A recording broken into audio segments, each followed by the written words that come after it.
Gramática funcionalista, já comecei, tem alguns vídeos aí para trás, e no vídeo passado eu apenas trouxe uma citação do Humboldt sobre a sua visão, então, sobre uma afirmação, na verdade, que ele trouxe, que contribui para a gramática funcionalista, que diz o seguinte, vou repetir, tá? Deve-se considerar a língua não tanto como um produto inerte, mas sobretudo como um produto, como produção.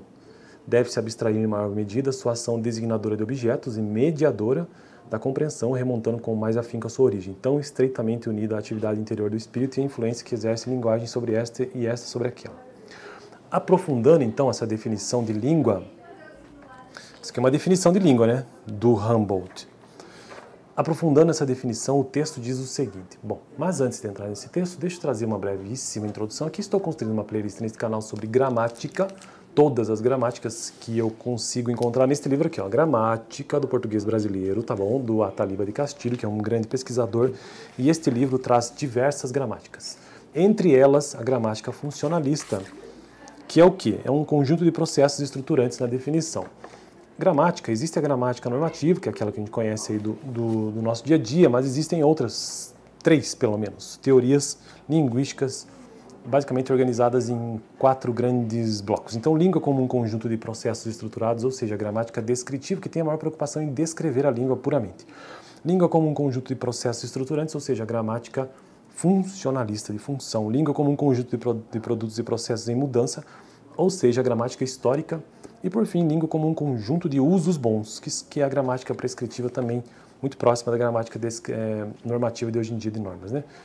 E vamos continuar, então, o texto sobre o Humboldt. Aprofundando sua definição de língua como uma entidade dinâmica, então, para esse autor, na gramática funcionalista, a língua ela é dinâmica, está sempre em constante movimento. Ele diz que a língua mesma não é uma obra, ou seja, um ergon, mas uma atividade, uma energia. Por isso, sua verdadeira definição só pode ser genética. Então, essa ideia de língua genética, veja que Humboldt o período dele de 1836 a 1990. Em seguida, Humboldt passa a operar com os conceitos de, abre aspas, forma da língua, fecha aspas, e, abre aspas, matéria da língua, fecha aspas. Forma da língua e matéria da língua. Já entendemos até aqui que para ele é uma entidade dinâmica e genética. E agora ele vai trazer conceitos do que seja forma da língua e matéria da língua. Ele mostra que a matéria da língua é heterogênea, caótica e tem sido descrita e sistematizada pela gramática e pelo dicionário. Então a língua é heterogênea, ou seja, ela não é parecida, ela é confusa, ela é separada, ela é diferente, caótica, que é o contrário de organizado, né, do que não é caótico. E tem sido descrita e sistematizada pela gramática normativa e pelo dicionário que traz os vocábulos. E que servem ao aprendizado, mas não explicam sua verdadeira natureza. Então, o que ele traz nesse texto, até um presente momento aqui, nessa última parte, é que a gramática e o dicionário apenas descreve e sistematiza, mas não explica a verdadeira natureza da língua. Já a forma... Onde eu parei? Tá. Já a forma é um elemento constante e homogêneo, a forma, né? Que subjaz ao trabalho do espírito por meio do qual o som articulado é elevado à expressão das ideias. Esse elemento é aprendido na maneira mais cabal possível em seu travejamento interno e exposto com o sistema. Naturalmente, a forma da língua é uma abstração construída pela ciência e não deve ser entendida tão somente como a chamada forma gramatical, priorizando aparentemente a forma sobre a matéria enquanto objeto de estudos e de definição da língua. Ele afirma que, num sentido absoluto, dentro da língua, não pode haver matéria sem forma, e até o som articulado deriva sua natureza justamente pela forma que ele recebe. Por fim, para finalizar esse vídeo de hoje, vamos ver então qual foi a maior contribuição de Humboldt. A contribuição maior de Humboldt está em pôr em segundo plano a função comunicativa como uma consideração central para a compreensão da linguagem.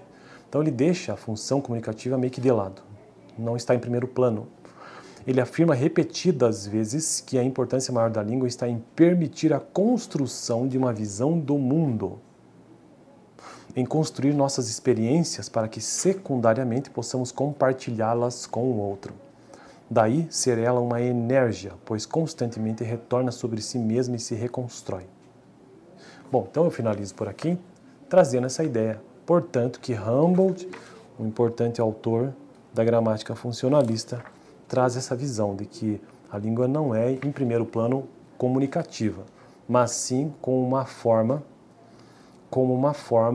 ou aquilo que permite a construção de uma visão de mundo e constitui as experiências de uma pessoa. É basicamente isso.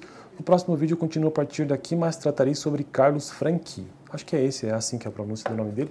E no vídeo passado eu tratei também sobre Humboldt, mas apenas o início. Estou construindo uma playlist nesse canal sobre gramática e aqui está o livro, super recomendo inclusive. Beleza? Valeu! Essa é uma playlist que faz parte de uma playlist geral de linguística.